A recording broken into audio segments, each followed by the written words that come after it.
तो एक दौर था जब 25 पैसे और 50 पैसे के सिक्के से भी आपको बहुत सारी चीज़ें मिल जाती थी। वक्त के संग उन सिक्कों की अहमियत कम हुई और वो 25 पैसे और 50 पैसे के सिक्के मार्केट से आउट हो गए, क्योंकि उस अमाउंट पे, उस 25 पैसे पे और 50 पैसे पे कुछ भी मिलना पॉसिबल ही नहीं था। महंगाई इतनी बढ़ गई। अब हम आज की बात करते हैं। आज की डेट में अगर आप दाल खरीदने जाते हैं तो कोई भी दाल आपको 100 रुपये किलो से नीचे की नहीं मिलेगी। आप आटे का पैकेट लेंगे जो कि 5 किलो का होता है, वो आपको 100 रुपये से नीचे का नहीं मिलेगा।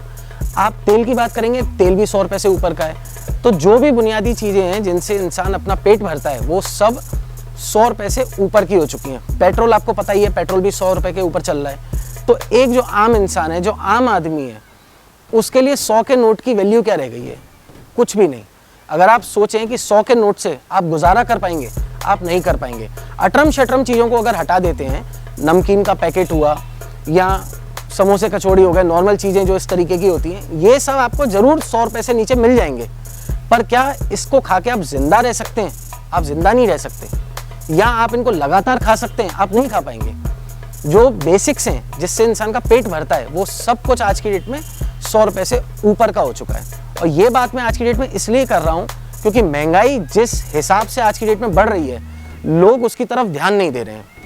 और महंगाई बढ़ने का एक कारण है क्योंकि लॉकडाउन रहा तो इंपोर्ट एक्सपोर्ट दोनों बंद पड़ा हुआ था। तो मैक्सिमम जिम्मेदारी इस तरफ डाल दी गई कि साहब इंपोर्ट और एक्सपोर्ट बंद हुआ पड़ा है, इसलिए महंगाई बढ़ती जा रही है।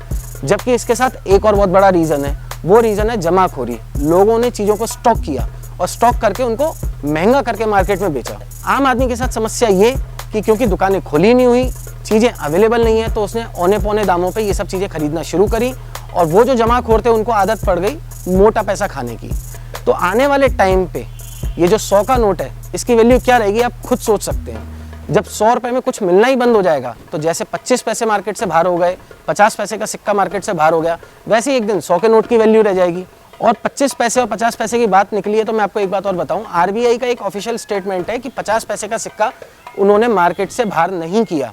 मगर इसके बावजूद आपने आखिरी बार 50 पैसे का सिक्का कहाँ देखा था और कब देखा था? आप खुद सोचिए।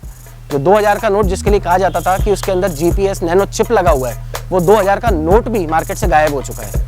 बहुत ही मुश्किल में कभी आपको देखने को मिल जाए तो मिल जाए, अदरवाइज 2000 का नोट भी मार्केट में देखने को नहीं मिलता। अब पता नहीं किस डायरेक्शन में जा रही है हमारी इकोनॉमी, किस डायरेक्शन में जा रही है महंगाई, किसी का ध्यान नहीं है। मगर ये एक सोचने वाली बात है।